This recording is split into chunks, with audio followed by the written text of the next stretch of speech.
Yes, we are combining the touchscreen OMR system that's used in South Korea and the shading system, the DRE that we're familiar with here in the Philippines.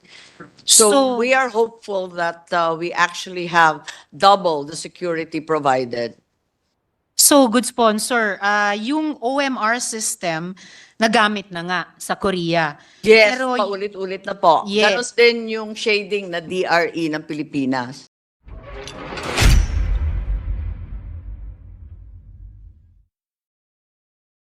If I may add, with all due respect to our majority leader, the new Procurement Act was signed around July. Perhaps it wasn't applicable to the failed bidding in December and the second bidding that occurred in February. But what is very clearly contained in the terms of reference for the contract, and this is the legal basis, is that the bidders could present a potential JV during the bidding. And once awarded, the formal JV will be submitted. That's the only requirement contained in the terms of reference. And this is not unfamiliar or unusual in very large government contracts. salamat, good sponsor. So, balikan ko po yung tanong kanina, keeping in mind yung inputs ng majority leader at ng good sponsor.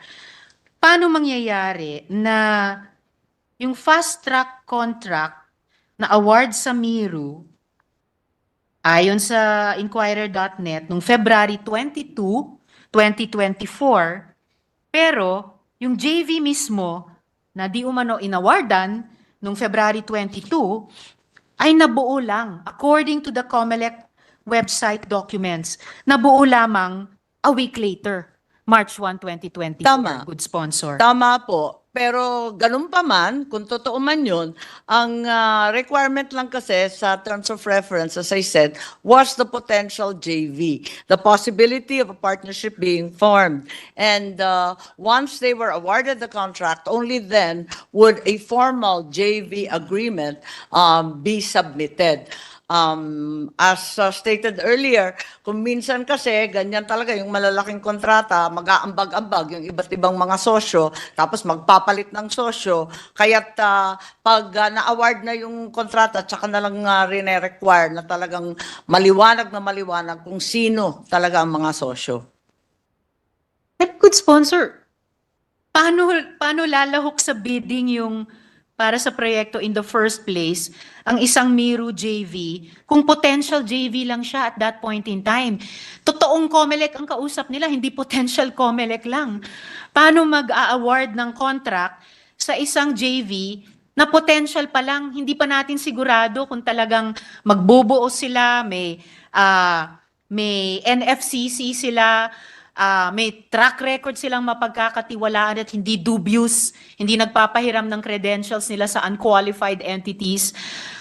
Kaharap ng isang constitutional body na magpapatakbo ng isang napaka-importanting proseso. Hindi po rin maipaliwanag yung baliktad yung sequence of events at yung qualification ng other party at the table across COMELEC para ma-awardan ng kontratang yan on that date. Good sponsor. If I may read from the standard DBM GPPB requirements for standard documents for bidding, it's consistent with the terms of reference. It's very clear. Either a duly signed JV should be presented or, and this is where the argument enters, duly notarized statements from all potential joint venture partners stating they will enter into and abide by the provisions of the JVA in the instance that the bid is successful. So klaro na talagang ibibigay lang yung formal na JVA pag nanalo na sila. Pagkatapos maliwanag pa rito, may attachment pa per Annex F of Section 9 bidding forms. So may klarong bidding form siya na binibigay para rito at ito ay nakasaad sa GPPB ng ating DBM maliban pa dun sa terms of reference ng ating komisyon. At good sponsor, ang bawat isang miyembro ng nooy potential JV noon ay nag-submit nitong duly notarized statements? Oo. Good sponsor? Nagbigay rin sila ng mga statement nila, bawat isa.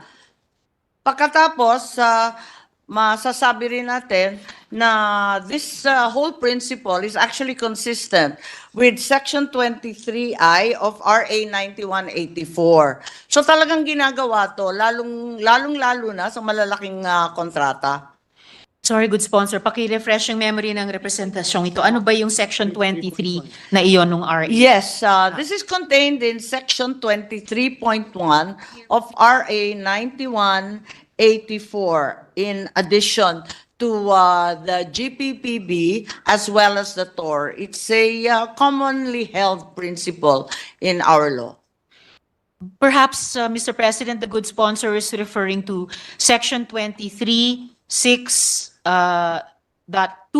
IRR-A ng RA 9184 on the eligibility for procurement requirements. It's from the rules po. Opo. I believe it's Is this the Section one good sponsor? 23 Yes. dash 1 in the IRR of RA 9184, not 23.6, it's 23.1. All right. Where it's very clear what the standard bidding document should look like. In addition to that, good sponsor, dun naman sa Section 23-6 IRRs of the same law, meron pong eligibility for procurement. Requires, ano ba? Requires? Opo ka. What can you read it? As program requires as part of class document. Okay, eligibility for procurement requirements, good sponsor, as part of Class B documents. A valid JV agreement. How do we reconcile this? Yes, allow us to review 23-6 as I don't recall it offhand. They don't need, they only afterwards. Here, this one has it before.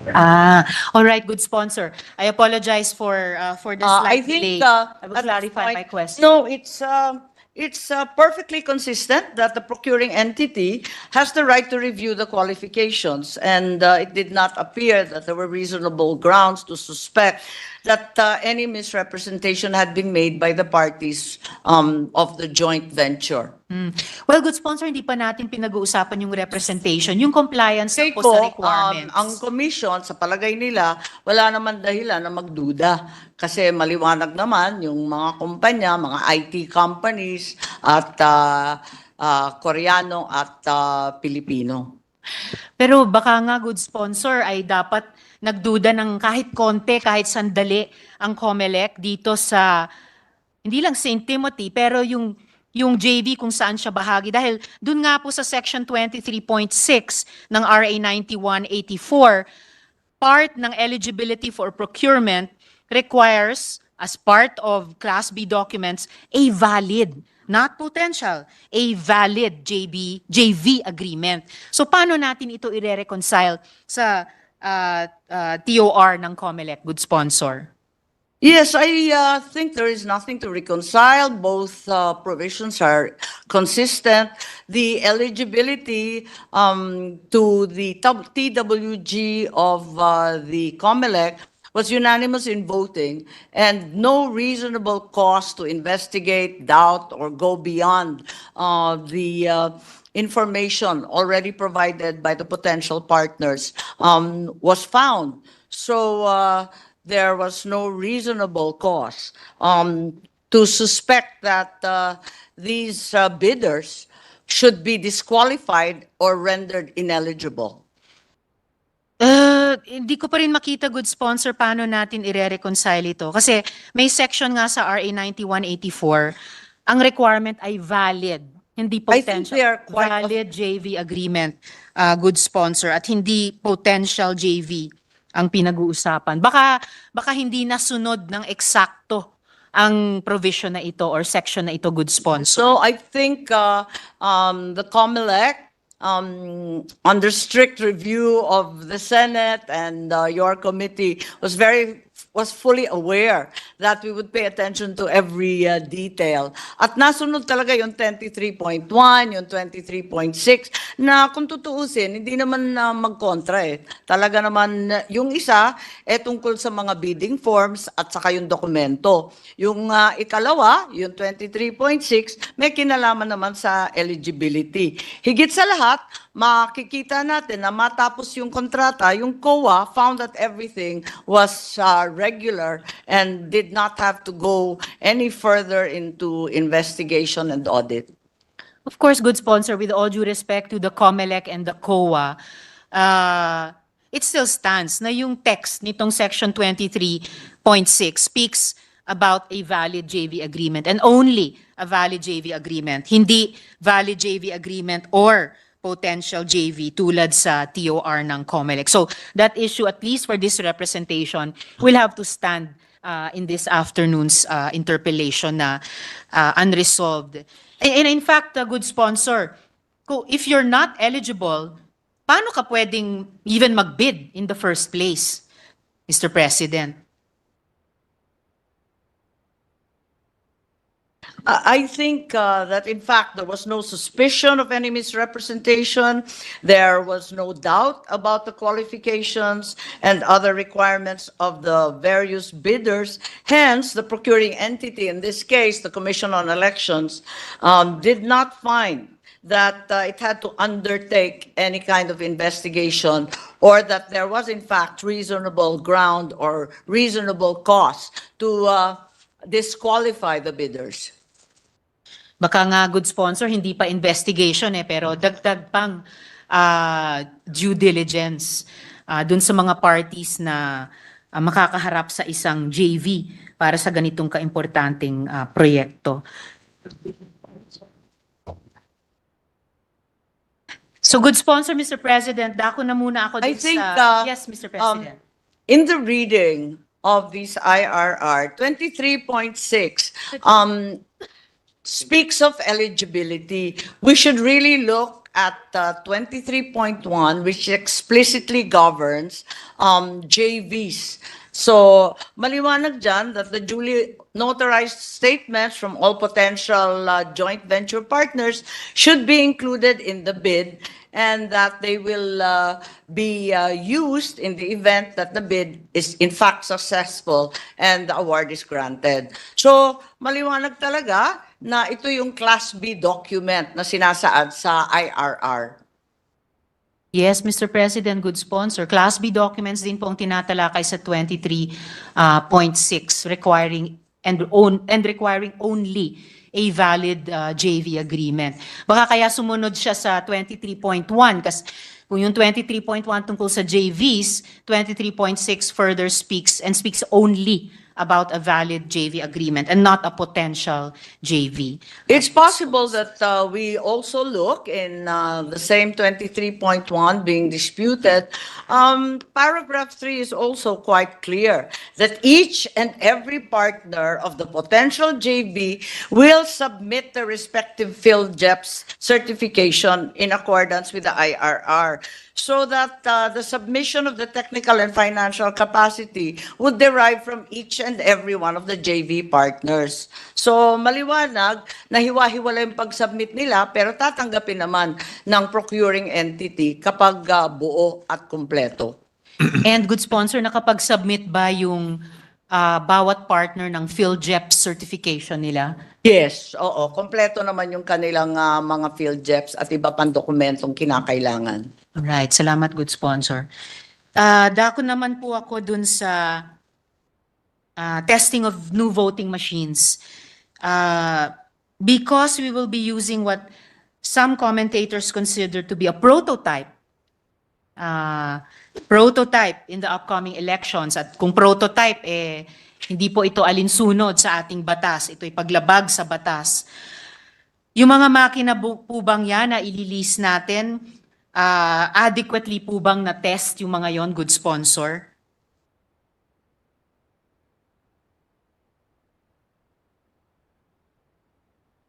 Yes, the commission hesitates and must refrain from giving comment on what is sub judice, given that there's a petition filed by former Congressman Egay Erice with the Supreme Court, already docketed.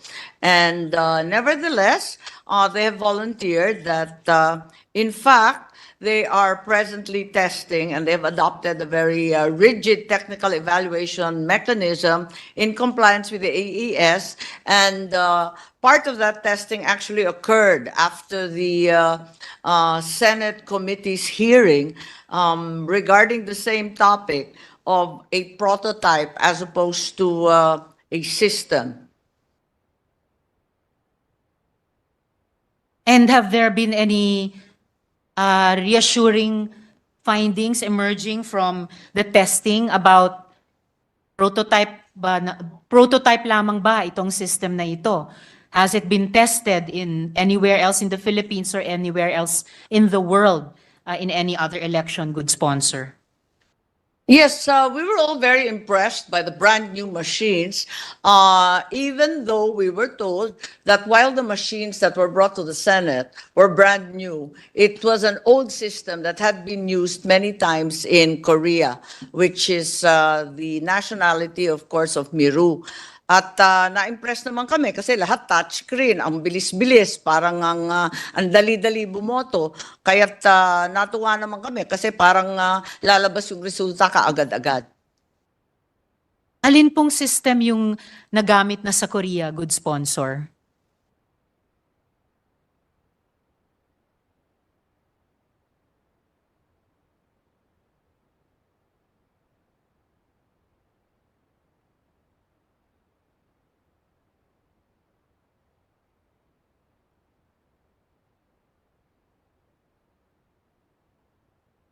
Yes, we are combining the touchscreen OMR system that's used in South Korea and the shading system, the DRE that we're familiar with here in the Philippines.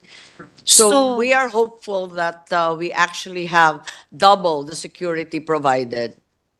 So, good sponsor, yung OMR system nagamit na nga sa Korea. Yes, Pero paulit-ulit na po. Yes. Ganon din yung shading na DRE ng Pilipinas. yes, na subukan na natin ang DRE dito sa Pilipinas. Pero yung kombinasyon ng OMR at DRE, nagamit na rin po ba ito sa Korea or nagamit na po ba ito sa kahit alin pang ibang bansa, good sponsor?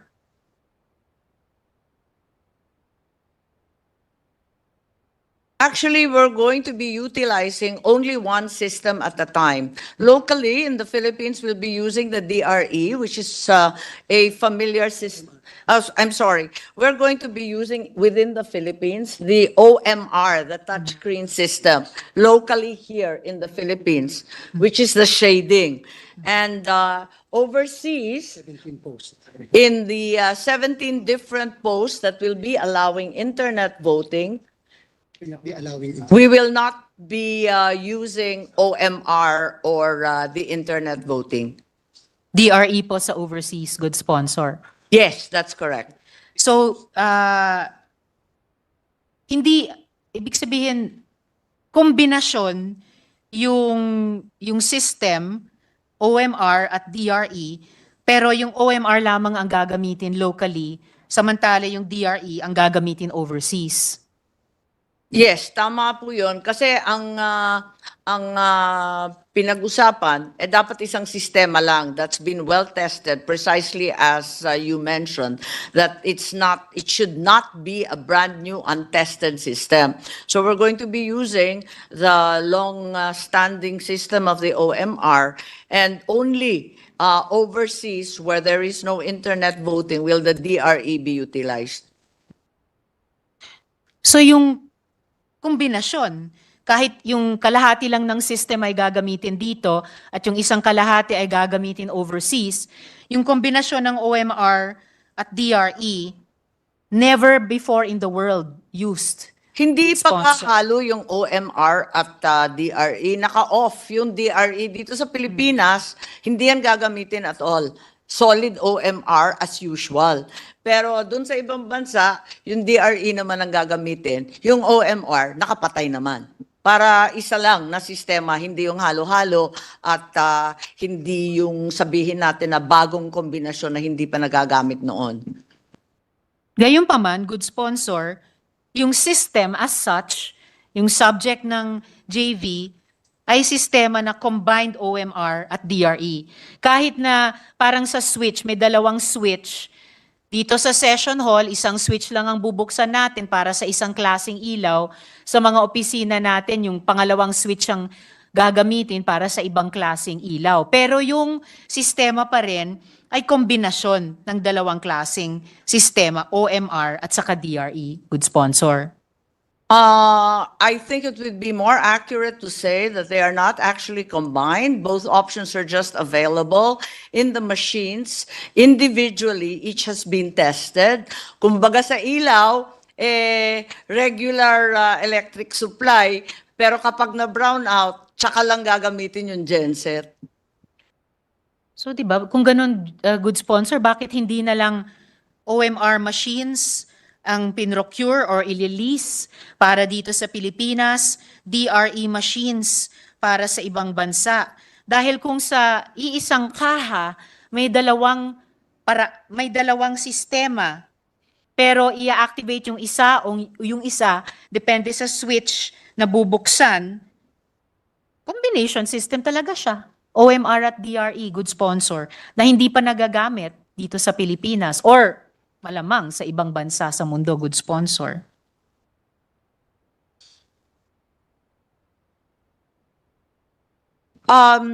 Eto kasi ang nangyari na yung mga machines both have, each of the machines have both systems, but they will not be turned on jointly and combined in some confusing or sinister way.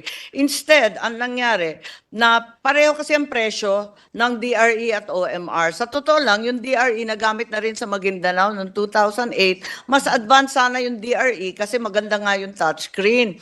Kaso nga lang, abala yung COMELEC sa dinami-dami ng ating botante, baka mag-bug down o mahirapan.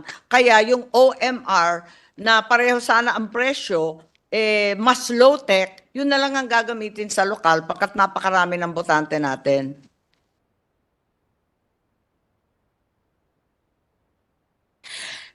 Mr. President, good sponsor, hindi pa rin If, ako masettle na hindi talaga ito prototype. If I may explain further, Sponsor. the DRE system seemed ideal for overseas voting because it would eliminate the deployment of more personnel and the printing costs for these 17 posts abroad. So the DRE was seen to be the more practical option. Doon lang sa 17 posts. Otherwise, lahat ay babagsak sa OMR para makasigurado tayo. So sana pala, good sponsor, nag-lease na lang tayo ng 17 DRE machines at the rest, kung ilang libo, ililiis natin na OMR. Baka lumabas pang mas mura. Kesa may karamihan tayo ng mga combined OMR DRE machines na hindi naman gagamitin dito sa local precincts natin. Siyempre, think kung bumili the- tayo ng ref, mas mura yon kesa bumili tayo ng ref combined with freezer. Good sponsor. To use a very low-tech parallel or example. I think the question never arose because all the machines contained both DRE and OMR. There was no additional cost for having two options. Parang dual SIM sa ating cellphone. Pag bumili ka ng cellphone ngayon, talagang dual SIM kahit gagamitin mo, isang SIM card lang.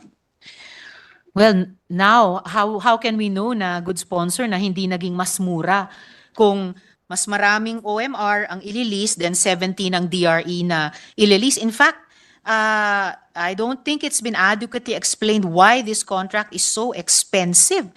Considering po, ililis lang po natin yung mga makina, di naman natin sila bibilihin outright, at yung lease ay para sa isang election cycle lamang, good sponsor. If truth be told, the prices have been brought down. The individual machines costing 149,000 at kung tutuusin, nakatipid ang COMELEC ng malaking halaga, ang halaga ng 800 million.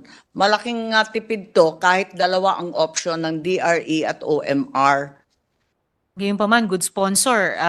Sa iisang eleksyon lamang, lease lamang, ito 18-19 billion ang gagastusin natin kumpara sa ano ba yun, yung kombinasyon ng lahat ng mga eleksyon in the past 1.5 decades, around 21 or 22 billion pesos. So proportionately, talagang ang laki nito. At yung mga yon ay mga biniling mga makina. And yet proportionately, Palagay mas ko mura kailangan ang average. tignan ng isa-isa at himayin yung kontrata kasi nakabundle po, pati yung printing ng balota, nakabundle siya sa makina, nakabundle pati sa ballot box. Lahat yan dinala rito sa Senado pinakita nila at iisang kontrata kaya nga mukhang malaking malaki pero napakaraming sangkap niyan.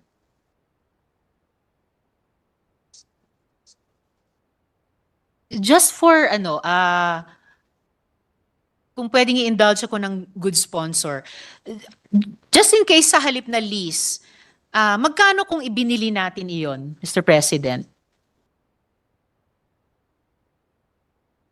Pag binili, 155,000, ang binayaran natin nasa 15 billion. So, malaking tinipid, isa.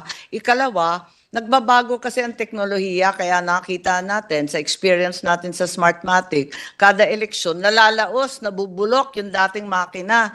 Kaya hindi magandang bibili, mas maganda yung na-updated at nagde-deliver ng bago yung supplier. So mahal talaga itong mga makina, good sponsor. Kasi kung sa halip ay binili natin, magkakahalagang 15 billion pesos or a little less than 60% nung kabuoang 22 billion na ginastos natin sa pagbili rin sa nakaraang 1.5 dekada. So more or less 60% for one election, what we had spent for the past 1.5 decades of elections here in the Philippines. So mahal talaga yung makina, nililis man natin ngayon or kung sakaling ibinili natin. And Yun ang yes, atin Mr. dating President. pag-iisip, na bakit uupa samantalang pwede nang bilhin, atin na yon, hindi na problema. Pero nakita natin sa ating karanasan sa Smartmatic at sa mga dating makina, meron pang warehousing, meron pang repair and refurbishment. Pagkatapos, ang bilis mabulok dahil alam naman natin kada 3 taon, napakabago na naman ng teknolohiya, nagbago na sa 6 na buwan. So, bulok na talaga at hindi na magamit yung mga nabili natin. Kaya, ang pakiwari ng ating komisyon, imbes na bibili, mangupa na lang. Tapos wala ka pang gasto sa warehousing, sa bodega, sa refurbishing, sa repair, sa tao. Tapos, updated pa yung teknolohiya ninyo. Hindi kayo na-stock up dun sa luma. Ayun, good sponsor. Speaking of one of the points you mentioned, during the COMELEC budget briefing, we requested documents related to the current status and alleged unserviceability of the vote counting machines used in the previous elections. Na-provide na po ba ng COMELEC ang komite nung mga dokumentong iyon? Yes, I think all that was provided and a report was actually given as well regarding the old VCMs that are still under warranty. So under warranty pa pala sila, good sponsor. Bakit hindi natin in-exhaust yung warranty? Pina-repair o refurbish ang mga ito? Posibleng alinsunod din sa mga COA guidelines na itinanong ko rin nung nakaraang budget hearing tungkol sa paano talagang i-dispose of yung mga previously procured government equipment, good sponsor. As a matter of fact, the allegation that they were still under warranty was wrong. Firstly, the warranty was a very limited warranty to parts and service only for 3 subsequent elections. Nag-expire na yung warranty in effect 2024, samantalang election natin 2025. So, yun ang problema at dineklara ng unserviceable yung ating mga VCM. Kaya't sinabi na ng komisyon sa kanilang isa pang minute resolution na yung mga machines have already fully reached their economic useful life and are thus unserviceable. Perhaps finally, good sponsor, the electorate might not be familiar with the way these new machines operate. Nakapag-allocate na ba tayo ng sapat na pondo para sa voter education? Yes, I think a nationwide and comprehensive roadshow is going to be conducted by the COMELEC for voters' education beginning in a few days, December 2 until January 30, to make certain that voters are familiar with the new system. And may sapat na pondo pa na para sa roadshows na yon, good sponsor. Nakabudget naman po.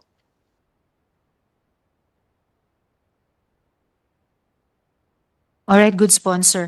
Pa-follow up na lamang po bago tayo umabot sa period of amendments at pag-finalize ng ating budget para sa susunod na taon nung mga hininging dokumento ng representasyong ito during this interpellation.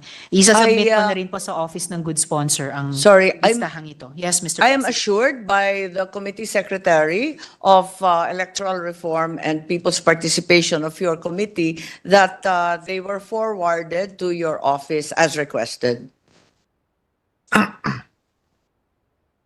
Natanggap na po namin just this afternoon, good sponsor. Kaya sayang hindi ko na scan man lamang bago ang ating interpelasyon. Pero I'll do so before the period of amendments. Nagyaman na, good sponsor. Salamat Sorry, kaagad, I Mr. wasn't, President. I wasn't aware that they were only sent today. Salamat, good sponsor. Thank you, Senator Ontiveros. Sa chair at sa commission.